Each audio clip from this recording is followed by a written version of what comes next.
বাংলাদেশে বর্তমানে একটা অনেক বড় রোগ হয়েছে। যেই রোগ মানুষের কিডনি বা লিভার খারাপ হইলেও এর চাইতে খারাপ।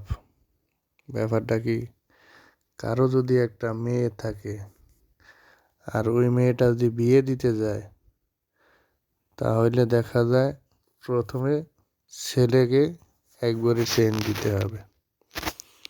ছেলের বোন জামাই 4টা 5টা 6টা থাকলে তাদেরকে সবাইকে স্বর্ণের আংটি দিতে হবে। যখন তারিখ ফয়সালা হয় তখন তাদের ডিমান্ড, আমরা 100 জন লোক আসবো, 50 জন লোক আসবো, 60 জন লোক আসবো। খাওয়া দাওয়া শেষ করিয়া যখন বউ নিতে আসে ঘরে, তখন মা ছেলেকে আংটি দিতে হইব, দাদি ছেলেকে আংটি দিতে হইব, খালার আংটি দিতে হবে, ফুফুরা দিতে হবে। কিছুক্ষণ পরে মেয়ের সাথে ল্যাপ, তোশক, বালিশ, বিছনা, খাট, আলমারি, শোকেস সব কিছু দিতে হবে। ও আবার রয়ে গেছে না, বিয়ের সময় ছেলের দাদিকে কাপড় দিতে হবে, ছেলের মাকে কাপড় দিতে হইবে, দাদিকে কাপড় দিতে হইবে। তারপর মেয়ে স্বামীর বাড়ি যাওয়ার পরে কিছু হইলি তোর বাপে ভিখারি, আমাকে এইটা দিতে পারে না, ওইটা দিতে পারে না, তোর বাপে ভিখারি। এটা তো গেল বিয়ের প্রথম 1-2 মাস। যখন ঈদ আসে, খাসি দিতে হবে, চাউল দিতে হবে, চাউলের গুঁড়ি দিতে হবে। যখন শীত আসে তখন আবার পিঠা দিতে হবে, এই পিঠা দিতে হবে, ওই পিঠা বানিয়ে দিতে হবে। আবার যখন সিজন আসে তরমুজ দিতে হবে, ফ্রুট দিতে হবে। মানে বাংলাদেশের এমন এক পরিস্থিতি হয়েছে যে একটা লোক তার মেয়েকে জন্ম দেওয়ার দিছে, অনেক খুশি হয়েছে, কিন্তু যখন বিয়ের সময় আসে তখন উনি ভাবে যে আমার জীবনে একটা পাপ করছি মনে হয় মেয়েটাকে জন্ম দিয়া। এটা হইলো বাংলাদেশের অবস্থা।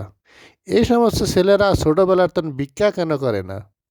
ছোটবেলা থেকে ভিক্ষা করিয়া টাকা জমায় তারপরে বিয়ে করো কেন? একটা মেয়েকে তার বাবা 15 বছর 20 বছর খাওয়ায়, পড়ায়, লেখায়, এত কষ্ট করিয়া তারপর বিয়ের সময় বেড়ায় লাখ লাখ টাকা দেনা হইয়া, ওই দেনার জন্য বেড়ায় সারা জীবন সুদ চাইতে হয়। আসলে কি আমরা ছেলেরা এতই একবারে কমজোর হইয়া গেছি? আমাদের কি এতটুকু শক্তি নাই যে একটা মেয়েকে বিয়ার সময় ফ্রিভাবে মেয়েটাকে নিয়ে আসি? আমার চোখে এমনও দেখছি যে মেয়ের মা তার শখের স্বর্ণের জিনিস বন্ধক রাখিয়া মেয়ের খুশির জন্য শ্বশুর বাড়ি ছাগল,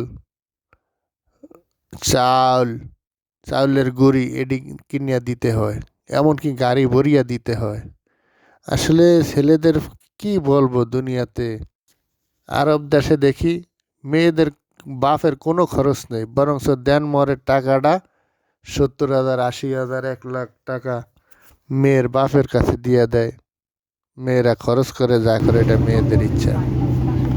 কিন্তু আমাদের দেশের দেনমোহরও দেখা যায় 4 লাখ, 5 লাখ, 6 লাখ, 10 লাখ লেখে, পরে পাশের ঘরে গিয়া মাফ চায়, মানে মাফ করিয়া দাও।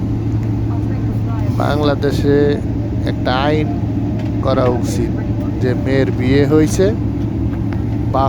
ছেলের বাপে একা আসবে, মেয়েটাকে নিয়ে যাবে, মেয়ের বাপের 1 টাকাও যেন খরচ না হয়। আপনারা সবাই যদি একমত থাকেন, এই জিনিসটি শোনার পরে আপনারা আপনাদের মতামত একটু জানান। আমার কথাগুলি কতটুকু সত্য কতটুকু মিথ্যা হয়তো অনেকে জানেন। এটার বিরুদ্ধে কিছু আওয়াজ তোলা উচিত। আপনারা আপনাদের মতামত কি বলে যান।